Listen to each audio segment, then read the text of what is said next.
বিয়ের ৩ বছর পর যখন জানতে পারলাম আমি কখনো মা হতে পারবো না, যে আমি পরিবারের প্রিয় পুত্রবধূ চোখের মণি ছিলাম, তার প্রতি ধীরে ধীরে সবার ব্যবহার বদলাতে শুরু করলো।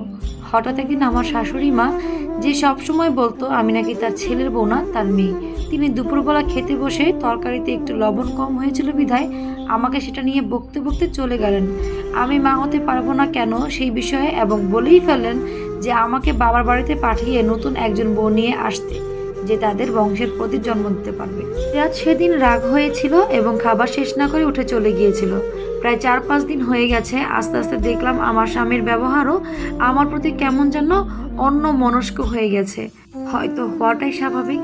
উঠতে বসতে সবাই শুধু বলে আমি বাচ্চা জন্ম দিতে পারবো না। আমার মতো মেয়েকে দিয়ে তাকে বিয়ে করিয়ে ভুল করেছে। সেও একজন মানুষ, হয়তো সেও ভাবতে শুরু করেছে আমাকে বিয়ে করে তার ভুল হয়ে গেছে। আমার মনটা এখন অনেক বেশি খারাপ থাকে। ইরাদ আর আমার বিয়েটা প্রেমের বিয়ে ছিল। 5 বছর প্রেম করে আমরা বিয়ে করেছিলাম। সেদিন সকালে আমার খালা শাশুড়ি এসেছিলেন। এমনিতে যখন তিনি বাসায় আসতেন সব সময় আমার সাথে খুব গল্প করতেন, কিন্তু সেদিন খালাম্মা আর আমার সালামের জবাবটা পর্যন্ত দেননি। আমার কাছে এখন নিজেকে চোরের মতো লাগে, মনের মধ্যে অপরাধ বোধ কাজ করে। সবার রাতে খাওয়া দাওয়ার পরে আমি রান্নাঘর গোছাচ্ছিলাম, হঠাৎ মনে আসলো বাবাকে ওষুধ দেইনি, এখন দিয়ে আসি। বসবার ঘরের কাছে যেতেই দেখি তারা দরজাটা ভিড়িয়ে রেখেছিল। ভিতরে মা, বাবা, খালাম্মা আর ইরাদ।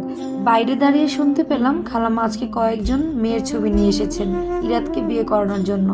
আর মা কান্নাকাটি করছিল ইরাদের হাত ধরে, যে সে যদি এই বংশের প্রদীপ না দেয় তাহলে মা বিষ খাবেন। কথাটা শুনেই আমার হাত পায়ে সাথে সাথে ঠান্ডা হয়ে গেল, শরীর একদম ভারী হয়ে আসতে শুরু করলো। আমি কিছু না বলে চুপচাপ রান্নাঘরে চলে গেলাম। আস্তে আস্তে সব কাজ শেষ করলাম। রাতে যখন ঘরে গেলাম দেখি ইরাদ ল্যাপটপে বসে কাজ করছে।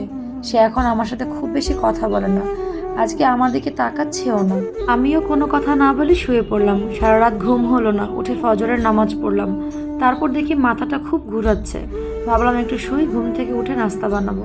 চোখ খুললো ঠিক বিকাল 4টায়। কখনো তাকাতে পারছিলাম না, মাথা ঝিমঝিম করছিল, শরীর আগুনের মতো গরম। বুঝতে পারলাম হয়তো জ্বর এসেছে।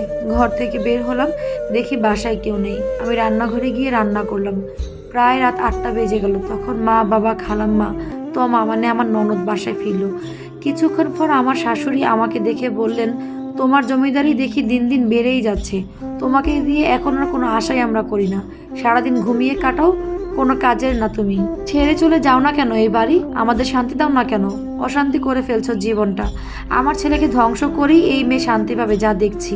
আমি চুপচাপ দাঁড়িয়েছিলাম। মা আরও বললেন, তুমি ইরাদকে ডিভোর্স করে দাও, ও আর তোমার সাথে থাকতে চায় না।